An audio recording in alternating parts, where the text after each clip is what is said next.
Sydfyns bedste morgenmusik, her var Sebak med Farlig, og så er klokken blevet 8 minutter over 8. Godmorgen og velkommen til en ny dag, en top tirsdag den 9. august.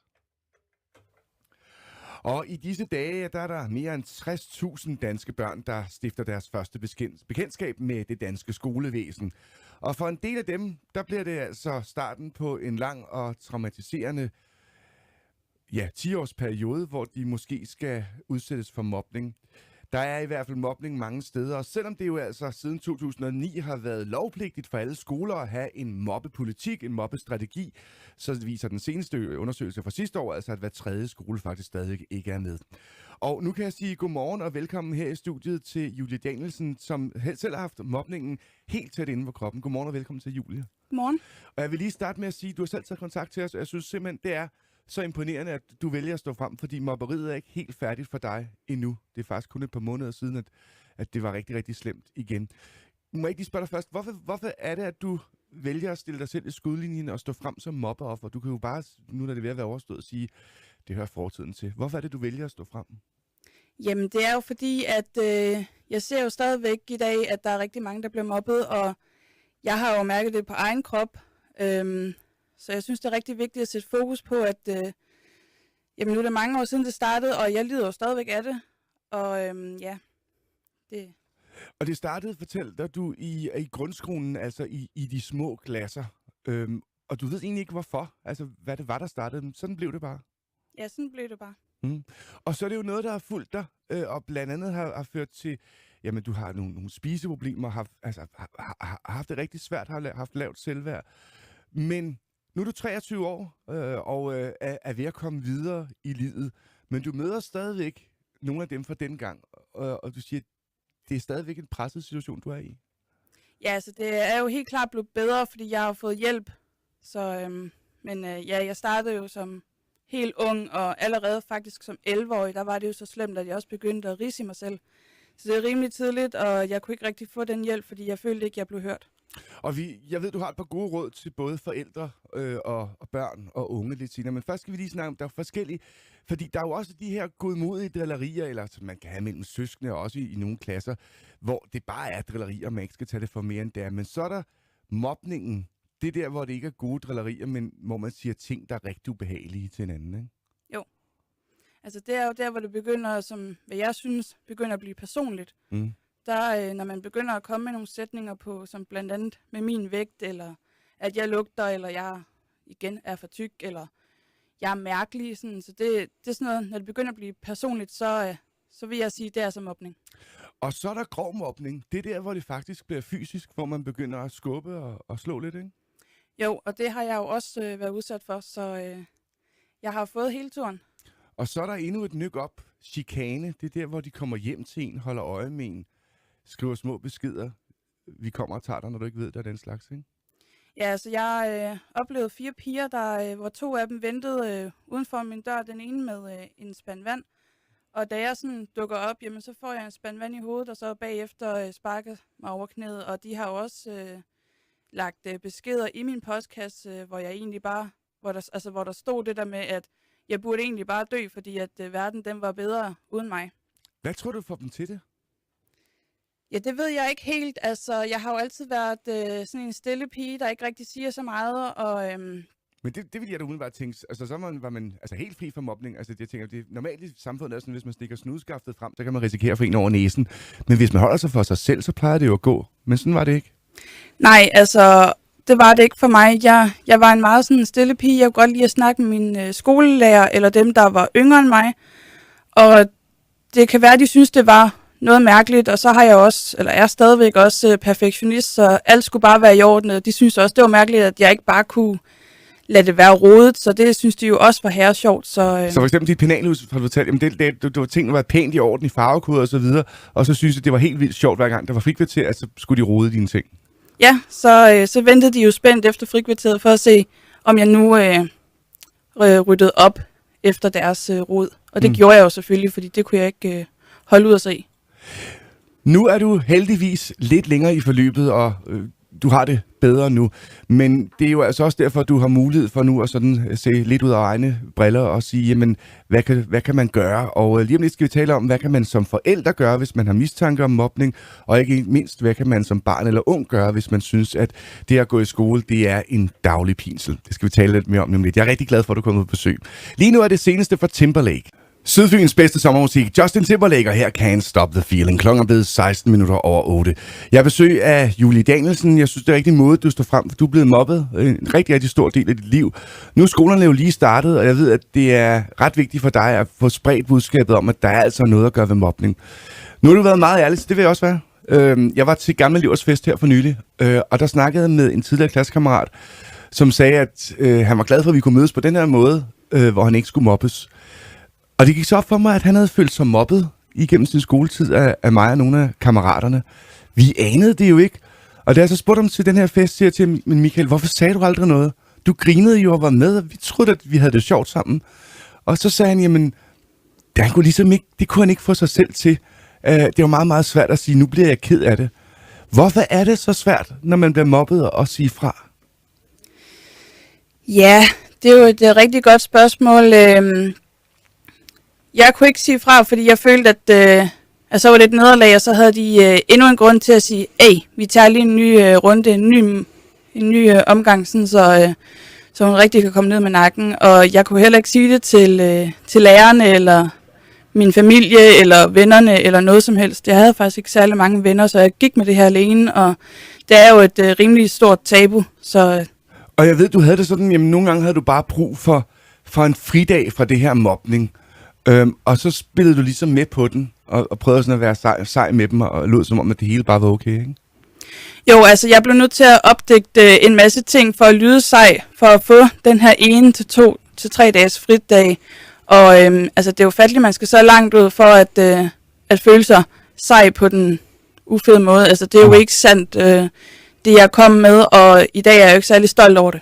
Men det var noget, du gjorde for at slippe ud af mobbehelvede, bare for et lille øjeblik? Ja, det var det simpelthen. Jeg ved, du har nogle gode råd til både forældre og børn og unge om, hvad man så kan gøre, hvis der er nogen, der mobber. Det skal vi tale lidt mere om lige om lidt.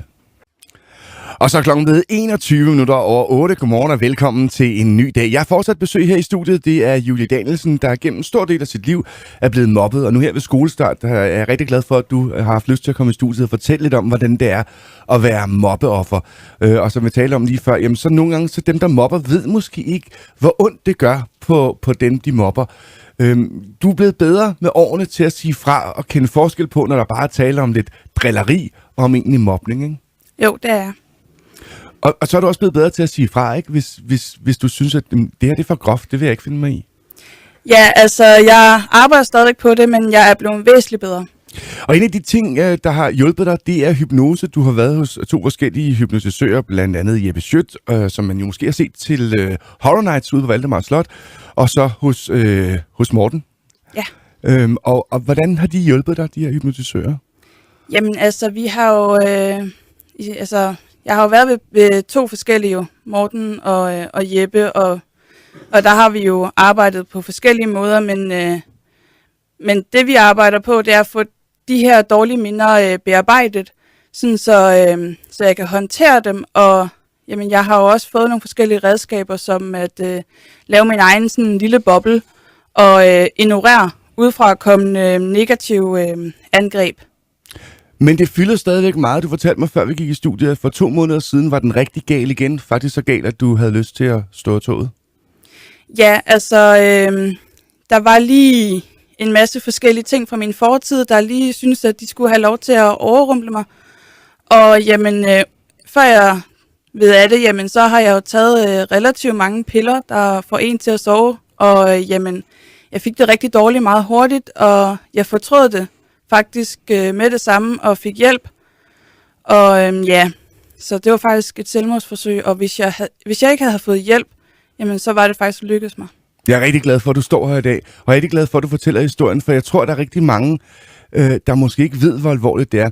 I dagens udgave af Fyns Amtsavis, der skriver Camilla Dyssel i lederen, at det, hun mener er vigtigt, det er, at vi holder op med at se mobning som et problem for den elev, der bliver mobbet, eller forældrene til eleven, men ser det som et samlet problem for hele klassen. Var det det, der manglede, da du gik i skole?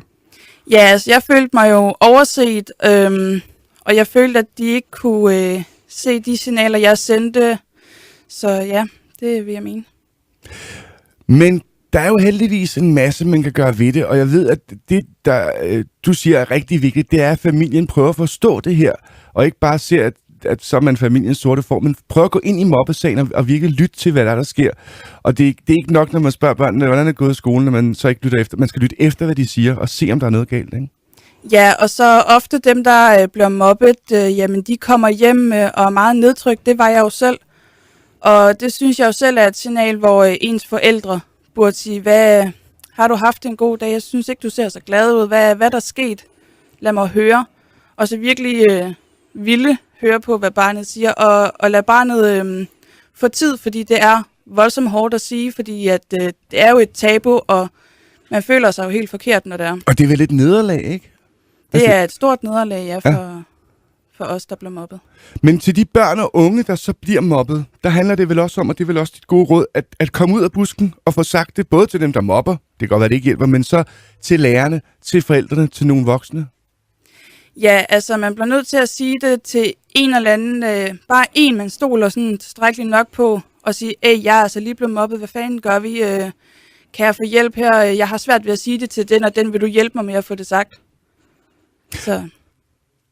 Nu her i dag, hvor der er så mange nye, der skal starte, 60.000 elever starter i skolen. Hvis du skulle sådan give et godt råd til, hvad gør man første gang, man bliver mobbet? For det er vel lige starten, men er det simpelthen noget med at sige fra? Jamen, der vil jeg mene, at man bliver nødt til at mærke, om det her det kommer personligt på en, og så tænke, jamen, vil jeg finde mig i det her? Vil jeg lade det her negative angreb komme tæt på mig, eller vil jeg sige, den går ikke, makker. Dem må du finde en anden at gøre på, eller bare sådan holde op. Jeg skal lige sige, at selvom mobberierne jo er noget af meget af det stoppet, da du gik ud af grundskolen, så er det jo noget, der har forfulgt dig.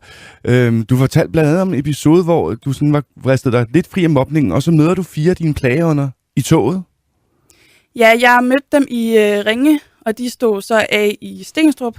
Og på den tid, jamen, der har de jo kørt på mig verbalt med sætninger, der ikke var særlig fede, men inden da havde jeg jo fået hjælp med hypnose, så der lukkede jeg jo bare inde i min egen lille boble.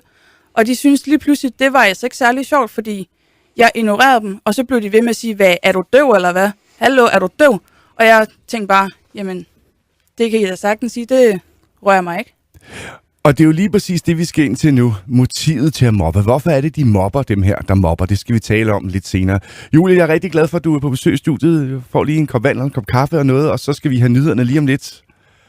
Og Norge er klar med en ny undersøgelse af branden på Scandinavian Star, men det er en farce, siger en dansker, der mistede sin far og bror ved færgebranden. Hør mere i nyhederne lige om lidt, hvor vi også skal fortælle, at dansk kræftbehandling er langt bedre end sit rygte.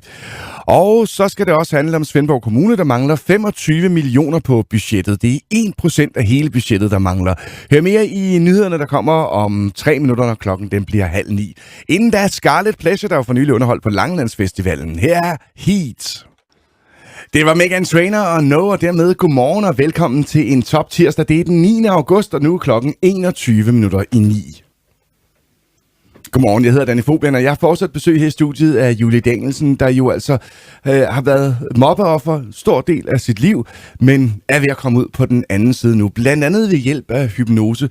Og nu talte vi jo før her i nyhederne blandt andet om det her med, hvad man kan gøre som forældre, og hvor du siger, at det vigtigste det er at lytte til børnene, ikke bare spørge, hvordan går det, og så kigge væk, men tage sig tid til virkelig at høre, hvordan har barnet det. Ja, det er korrekt. Og så er din opfordring jo altså også til de unge, der oplever, at de bliver mobbet, at komme ud af busken, sige det til forældrene, sige det til lærerne, sige det, så det ikke er noget, man går og bare er trist over selv, ikke? Jo, og så er det jo vigtigt at indse, at det er helt okay at sige det videre, selvom dem, der mobber, siger, du er en sladderhank.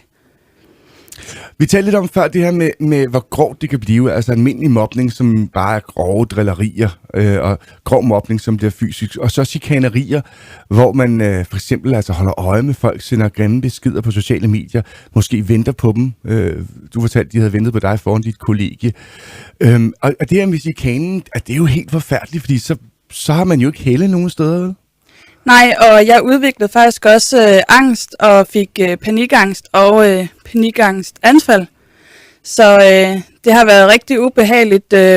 Og hvis der de kom og bankede på min dør, jamen, så var jeg jo allerede i... Jeg tænkte, nej, nu dør jeg. Ja. Men dem, der mobber, hvorfor mobber de så? Ja, det er der jo sikkert rigtig mange gode forklaringer på, men jeg ved, at du er i hvert fald kommet til den konklusion, det er nogen, der ikke selv har det så godt, ikke? Ja, altså, min tanke, det er, at det er højst sandsynligt, at dem, der har lavt selvværd, og har behov for at vise sig, for at blive mere populær, der mobber. Mm. Jeg synes, det er utroligt flot, at du står frem og fortæller historien her. Jeg tænker rigtig mange, som måske selv mobber, måske lige tænker over det en ekstra gang, når de hører, hvor meget det kan ødelægge for en person.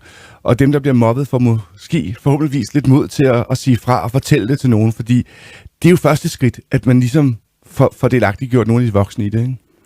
Jo, og jamen, altså, jeg har faktisk også en episode for, den er ikke særlig gammel, med en af mine rigtig gode venner. Han blev mobbet så groft, at han rent faktisk tog sit liv, og jeg har jo været tæt på at tage mit liv, og jamen, det er jo ikke særlig rart, at mobning skal ende ens liv, og jeg har ofte tænkt, at jamen, hvis jeg fandt dem, der havde mobbet min ven her, jamen, så vil jeg jo sige, I ved godt, at de har kørt den så langt ud, at han rent faktisk ikke lever mere. Mm. Så det, man skal lige tænke sig om, når man stiger i den her mobningsgrad, altså hvor slemt det er.